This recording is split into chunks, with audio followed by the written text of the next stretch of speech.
ತಮಿಳಿನ ಮೂಲದ ಒಂದು ಸಾಮ್ರಾಜ್ಯಗಳು ಚೇರ, ಚೋಳ, ಪಾಂಡ್ಯ ಈ ಮೂರೇ.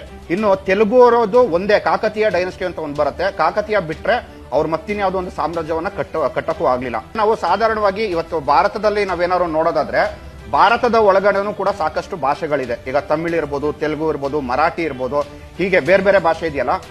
ಆ ಒಂದು ಭಾಷೆಯವ್ರ ಜೊತೆ ನಾವೇನಾದ್ರು ಹೋಲಿಸ್ಕೊಂಡು ನೋಡಿದ್ರೆ ತಮಿಳಿನ ಮೂಲದ ಒಂದು ಸಾಮ್ರಾಜ್ಯಗಳು ಚೇರ, ಚೋಳ, ಪಾಂಡ್ಯ ಈ ಮೂರೇ.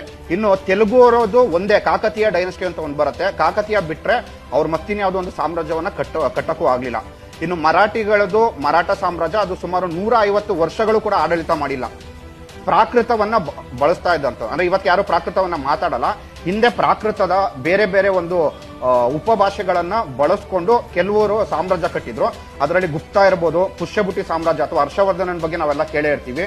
ಗೂರ್ಜರ ಪ್ರತಿಹಾರ ಇರ್ಬೋದು, ಪಾಲ ಡೈನಸ್ಟಿ ಇರ್ಬೋದು, ಹೀಗೆ ಕೆಲವು ರಾಜಮನೆತನಗಳು ಭಾರತದಲ್ಲಿ ಕಂಡು ಬರುತ್ತೆ. ಹಾಗಾಗಿ ಒಟ್ಟಾರೆ ನೀವು ಭಾರತದ ಬೇರೆ ಬೇರೆ ಭಾಷೆಯವರ ಜೊತೆ ಹೋಲಿಸ್ಕೊಂಡು ನೋಡಿದ್ರು ಕನ್ನಡಿಗರ ಇತಿಹಾಸ ಬಂದು ವಿಶ್ವದ ಶ್ರೇಷ್ಠವಾದ ಇತಿಹಾಸ ಅಂತ ಇಲ್ಲೇ ನಮಗೆ ಗೊತ್ತಾಗುತ್ತೆ.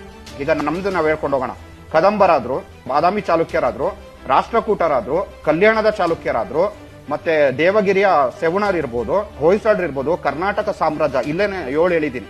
ಇದು ಕರ್ನಾಟಕದಿಂದ ಹೊರಗೆ ಹೋಗಿ ಮಾಡಿದಂತಹ ನಾವು ಸಾಮ್ರಾಜ್ಯಗಳ ಪಟ್ಟಿ ನೋಡಿದ್ರೆ ನಾನು ಆಗ್ಲೇ ಹೇಳ್ದಂಗೆ ಸೋಲಂಕಿಗಳು, ಪೂರ್ವದ ಗಂಗರು, ಸೇನಾ ಮನೆತನ ಮತ್ತೆ ಮಿಥಿಲಿಯ ಕರ್ನಾಟರು ಆಲ್ಮೋಸ್ಟ್ ನಿಮ್ಗೆ 11 ರಿಂದ 12 ಬಂದಿದೆ.